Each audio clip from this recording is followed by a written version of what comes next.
Shalom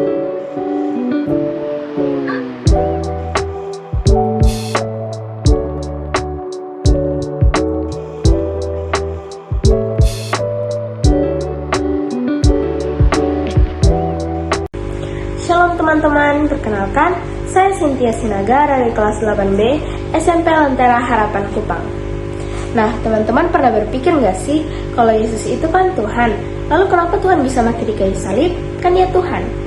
Nah, pada kesempatan kali ini saya akan menjelaskan kepada teman-teman tentang pertanyaan yang sering sekali muncul di benak teman-teman sekalian.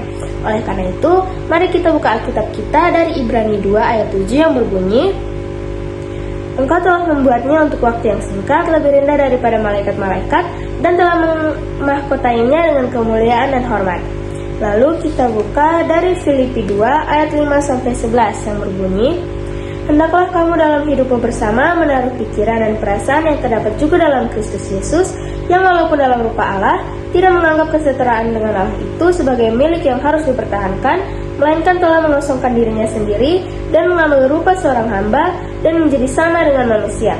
Dalam keadaan sebagai manusia, ia telah merendahkan dirinya dan taat sampai mati, bahkan sampai mati di kayu salib. Itulah sebabnya Allah sangat meninggikan dia dan mengaruniakan kepadanya nama di atas segala nama, supaya dalam nama Yesus bertekuk lutut segala yang ada di langit, di atas bumi, dan di bawah bumi, dan segala lidah mengaku Yesus Kristus adalah Tuhan bagi kemuliaan Allah Bapa.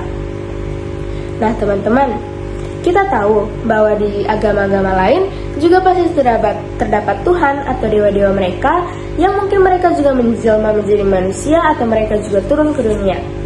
Nah, di Kekristenan juga ada, namun sedikit berbeda.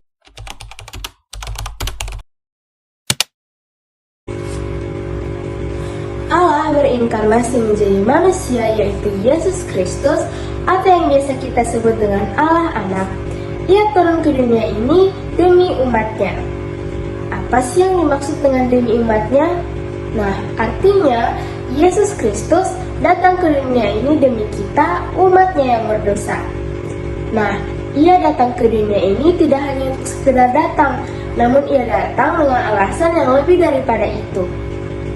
Ia dengan kerendahan hatinya turun ke dunia ini untuk menebus dosa-dosa kita dan untuk memperdamaikan kita yang berdosa dengan Allah yang suci dan kudus. Oleh karena itu, mari kita membahas lebih lanjut mengenai Yesus yang datang ke dunia ini untuk menebus dosa umat-umat yang berdosa. Kita tahu bahwa relasi manusia dengan Allah telah rusak karena dosa. Oleh karena itu, kita manusia memerlukan perantara antara kita manusia dengan juga Allah. Kita juga memerlukan korban yang sama sekali tidak berdosa untuk menebus dosa-dosa kita. Karena kita manusia sama sekali tidak mampu untuk menebus dosa-dosa kita sendiri, karena dosa kita terlalu banyak.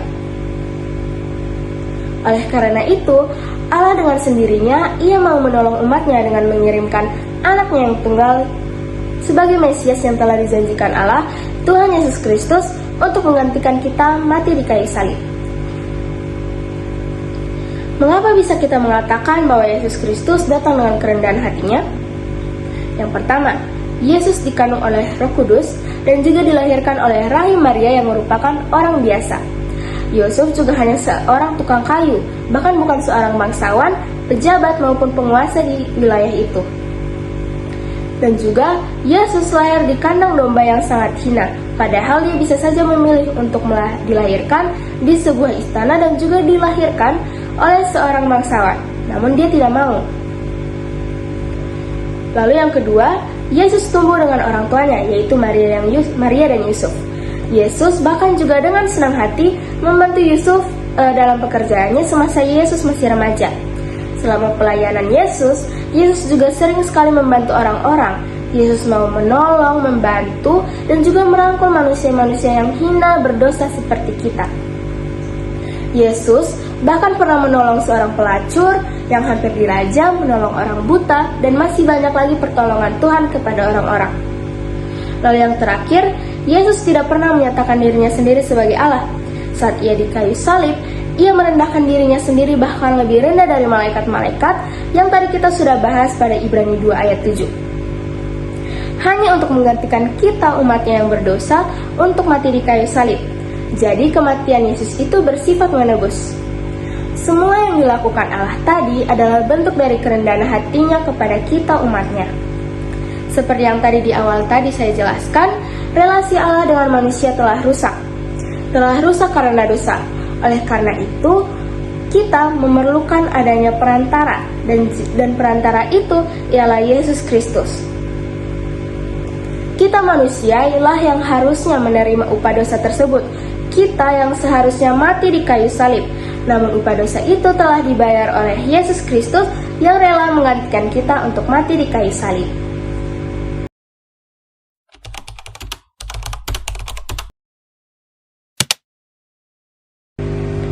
Lalu, mengapa Yesus bisa mati? Nah, Yesus 100% Allah, namun Yesus juga 100% manusia. Yang membedakan kita manusia dan juga Kristus yang sebagai manusia adalah kita berdosa, sedangkan Kristus tidak berdosa sama sekali. Nah, kita manusia berdosa, dan upah dosa itu sendiri ialah maut. Jadi Allah dengan kemurahan dan kerendahan hatinya, Tuhan Yesus Kristus datang ke dunia ini untuk menggantikan kita. Seharusnya kitalah manusia berdosa itu sendiri yang mati di kayu salib, karena dosa itu milik kita, bukan Yesus. Yesus tidak berdosa sama sekali, namun ia mau dan rela untuk mati di kayu salib menggantikan kita umatnya. Nah, teman-teman juga tahu nggak sih, kalau dulu orang-orang pada perjanjian lama biasanya mempersembahkan korban bakaran kepada Allah sebagai tanda penghapusan dosa. Namun, pada masa sekarang sudah tidak ada lagi yang mempersembahkan korban bakaran seperti itu. Kenapa? Karena Yesus sudah menghapuskan segala dosa-dosa kita dengan cara Yesus mati menggantikan kita di kayu salib. Jadi, secara tidak langsung, Yesus Kristus adalah korban itu sendiri. Nah, hal yang serupa yang menuju pada janji Allah ini juga terjadi pada Kejadian 22 ayat 1-19, di mana Abraham taat akan perintah Allah untuk mempersembahkan anaknya yaitu Ishak untuk menjadi korban bakaran. Dan karena ketaatan Abraham, Allah menurunkan seekor domba jantan untuk menggantikan anaknya yaitu Ishak. Nah, hal ini juga merujuk lagi kepada janji Allah tentang Mesias. Allah menjanjikan Mesias untuk datang, dan domba jantan itu yang dimaksud adalah Mesias atau Yesus Kristus yang Allah janjikan untuk datang dan menjadi juru selamat bagi umat yang berdosa. Namun, Yesus tidak mati begitu saja, karena Yesus adalah juru selamat kita yang menang. Pada hari yang ketiga setelah ia disalibkan, ia ditinggikan, ia bangkit dari antara orang mati dan naik ke sorga, yang artinya Yesus telah menang akan kuasa dosa itu, yaitu maut.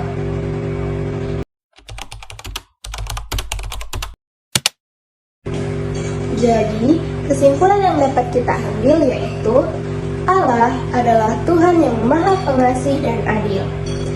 Ia rela merendahkan dirinya bahkan lebih rendah dari malaikat-malaikat demi kita umatnya. Yesus Kristus yang datang ke dunia ini dengan sangat sederhana dari kelahiran sampai kematiannya menunjukkan kebesaran kerendahan hati Allah kepada kita semua umatnya. Padahal kita adalah manusia yang berdosa. Allah tidak ingin kita semakin jatuh ke dalam dosa. Jadi Allah mengirimkan anaknya yang tunggal yaitu Yesus Kristus untuk menggantikan kita mati di kayu salib. Dan setelah kematiannya, ia ditinggikan. Ia bangkit dari antara orang mati pada hari yang ketiga, yang artinya ia telah menang akan kuasa dosa yaitu maut. Nah, setelah mendengar penjelasan dari awal hingga akhir tadi, komitmen yang saya sendiri dapat ambil yaitu saya ingin lebih bersyukur lagi akan kerendahan hati Allah dan juga dosa-dosa kita yang telah ditebus. Dan juga seharusnya kita lebih sadar akan dosa-dosa kita dan mengakuinya kepada Tuhan. Karena walaupun dosa-dosa kita telah ditebus oleh Yesus Kristus, bukan berarti kita akan semena-mena terhadap dosa dan berpikir bahwa tidak apa untuk melakukan dosa. Jadi baiklah saya maupun teman-teman sekalian tetap memuji dan memuliakan nama Allah, karena Allah sudah sangat baik kepada kita umatnya.